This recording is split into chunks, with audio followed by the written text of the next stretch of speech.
It's my duty to present the evidence upon counts 1 and 2 of the indictment against the defendant Hess.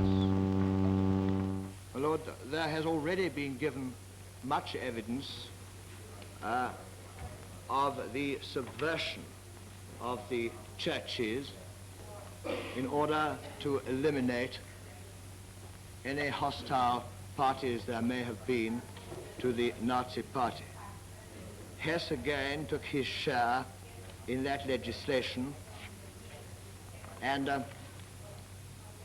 there are set out in the trial brief on pages 8 and 9 a series of decrees which have already been put before the tribunal during the presentation of the case against Bormann.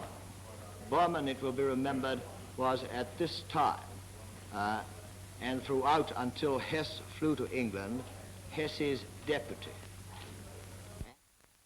Frick said, in order to guarantee the coordination of the various economic agencies of the four-year plan, those agencies were formed into a general council under the chairmanship of Goering.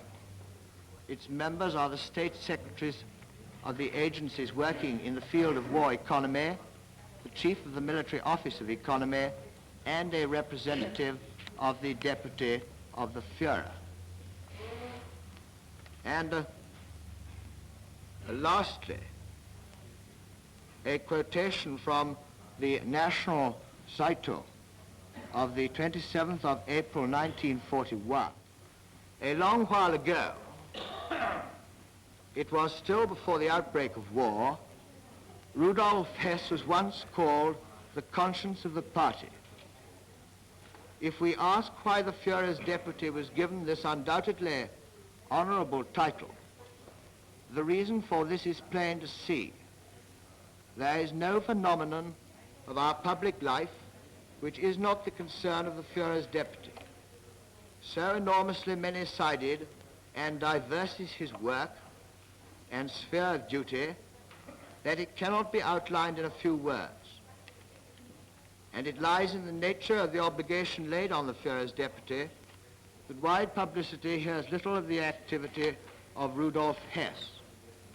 Few know that many government measures taken, especially in the sphere of war, economy, and the party, which meet with such hearty approbation when they are notified publicly, can be traced back to the direct initiation of the Führer's deputy. And perhaps I ought to just remind the tribunal that in the decree appointing a secret cabinet council, that council was appointed by Hitler to advise him in the conduct of foreign policy. I make it in respect of this defendant Hess, although it is perhaps a submission which can be made in respect of every one of these defendants. The prosecution have presented these cases against the individual defendants in the form of a collection of the documents which directly refer and which directly connect these defendants with specific instances of participation in the various crimes that were committed by the German people.